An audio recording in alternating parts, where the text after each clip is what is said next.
ఈయన ఎంతో కష్టపడి ఎంతో ఖర్చు పెట్టి వరుణ జపం చేశారు. కళ్ళ నీళ్ళొచ్చాయి కానీ ఆకాశం నుంచి ఒక్క చుక్క వర్షం రాలేదు అని విలేకరులు అందరూ ప్రసాద్ గారి వెనకాల మాట్లాడుకుంటున్నారు. ఆ రోజు వరుణ జపం మొదలైంది. కొందరు వేద పండితులు తిరుమల పుష్కరిణిలో ఛాతి లోతు నీటిలో నిలబడి జపాలు చేస్తున్నారు. మరికొందరు పండితులు శ్రీవారి ఉత్సవ విగ్రహాలైన శ్రీదేవి భూదేవి సమేత మలయప్ప స్వామికి నిరాటంకంగా అభిషేకాలు చేస్తున్నారు.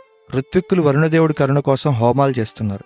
రోజు గడిచే కొద్దీ అందరిలోనూ మొదట ఉన్న విశ్వాసం సన్నగిల్లిపోతోంది. దానికి కారణం ప్రకృతి. వేసవిలో ఎంతటి ఎండ ఉంటుందో అంతటి ఎండ తిరుమల కొండ అంతటా మండిపోతోంది. జడివాన కాదు కదా, ఒక నీటి చుక్క కూడా రాలే అవకాశం కనపడటం లేదు. కనీసం ఒక మబ్బు కూడా ఆకాశంలో కనపడటం లేదు. 3వ రోజు సాయంత్రం జపాలు పూర్తయ్యాయి. వర్షం పడలేదు.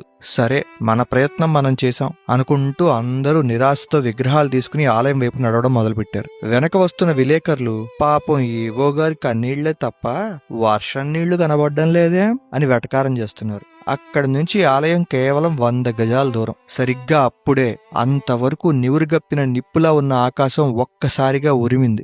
ఎక్కడి నుండి వచ్చాయో ఆ మేఘాలు క్షణాల్లో తిరుమల కొండ అంతా చిమ్మ చీకటి కమ్ముకుంది. వెంటనే ఆకాశానికి చిల్లు పడిందా అన్నట్టు కొండపోత వర్షం మొదలైంది. ఉత్సవ విగ్రహాలు తడవకూడదని పండితులు పరుగులు తీయాల్సి వచ్చింది. ఆలయం లోపలికి వెళ్లేసరికి అందరూ తడిసి ముద్దైపోయారు. ఆ వాన సామాన్యమైంది కాదు. మరుసటి రోజు ఉదయం వరకు నిరాటంకంగా కురుస్తూనే ఉంది. ఆ రోజు ఉదయం 7 గంటలకి స్వామివారికి కృతజ్ఞతగా సహస్ర కలశాభిషేకం చేస్తుంటే టీటీడీ చీఫ్ ఇంజనీర్ ఆయాసపడుతూ పరిగెత్తుకుంటూ వచ్చి చెప్పారు, ప్రసాద్ గారు, గోగర్భన్ రిజర్వాయర్ నిండి ప్రవహిస్తోంది. ఆ మాట వినగానే ప్రసాద్ గారి కళ్ళు చెమర్చాయి. కానీ ఆ తర్వాత అతను చెప్పిన మాట వింటే ఆయన మదడు ముద్దుబారిపోయింది. ఆ రాత్రంతా కొండపోతగా కురిసిన వర్షం కేవలం తిరుమల 7 కొండల మీద మాత్రమే కురిసింది. తిరుపతిలో, రేణిగుంటలో, కాళహస్తిలో అసలు వానఛాయలే లేవు. కేవలం ఆ వరుణ జపం ఎక్కడైతే జరిగిందో ఆ కొండలను మాత్రమే వరుణదేవుడు ముంచెత్తాడు. ఇది కాకతాళీయమా, వేదమంత్రాల శక్తా, లేక ఆ తిరుమలగిరులలో వెంకటేశ్వరుడు ఉన్నాడు అని భక్తులు నమ్ముతున్న ఆ దేవుని అనుగ్రహమా?